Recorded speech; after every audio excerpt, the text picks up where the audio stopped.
Welcome to our guide on how to quote with media on Twitter using your PC. Let's walk through the steps to share engaging posts with visuals. To start, hover over the post you wish to share on your Twitter feed.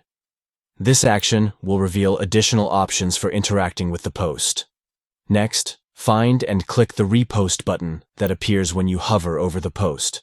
This button allows you to reshare the post with your followers while adding your own touch. After clicking the Repost button, a drop-down menu will appear. From the menu, select the option Repost as Quote to initiate the process of quoting the original post. Once you have chosen to repost as a quote, you can now enhance your post by adding media.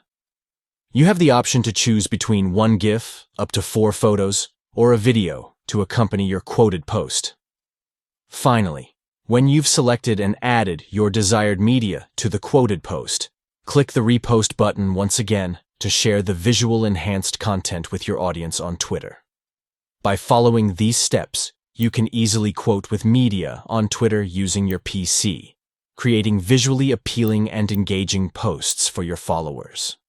Stay tuned for more tips and tutorials on optimizing your Twitter experience. Thank you for watching.